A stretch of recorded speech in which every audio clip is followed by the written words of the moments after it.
Issue of shares एक ऐसा chapter जिसके मार्क्स की वेटेज सबसे ज्यादा है, पर उसमें होने वाली कॉमन एरर्स भी बहुत ज्यादा हैं।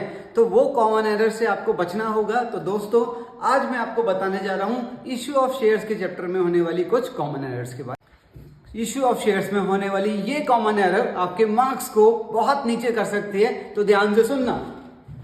कॉल्स इन एरियर अकाउंट, अगर क्वेश्चन साइलेंट है तो कॉल्स इन एरियर अकाउंट खोलना या नहीं खोलना ये आपकी चॉइस है।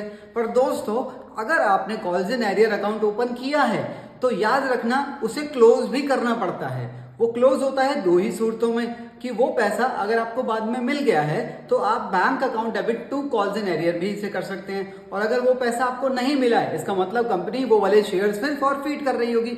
अगर कंपनी फॉरफीट कर रही है तो फिर वो calls in arrear account forfeiture की एंट्री में क्रेडिट होकर क्लोज हो जाता है। इश्यू ऑफ शेयर्स की कॉमन एरर नंबर 2,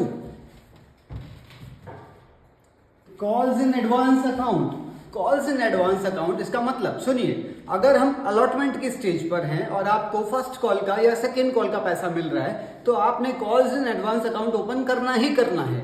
पर इससे इंपॉर्टेंट बात यह है कि जब फर्स्ट कॉल और सेकेंड कॉल का टाइम आ जाएगा, यानी कि मेच्योरिटी का टाइम आ जाएगा, तो अपने कॉल्स इन एडवांस अकाउंट को क्लोज भी करना पड़ता है। Issue of shares topic over subscription, एक बेहद ही कॉमन एरर।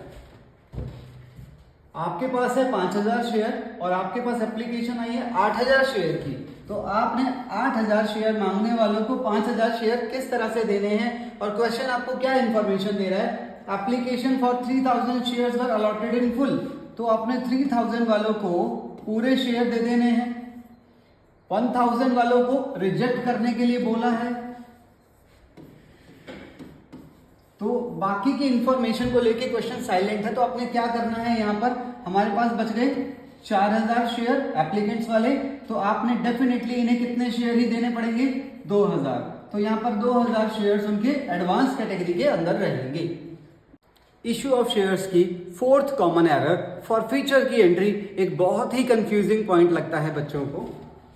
अगर आपने जब ड्यू की एंट्रीज डाली थी उस टाइम पर आपने calls in arrear account open नहीं किया था, तो फॉरफीचर के टाइम पर आप यहां पर फर्स्ट कॉल सेकंड कॉल की इंडिविजुअल इंस्टॉलमेंट्स को ही क्रेडिट करेंगे।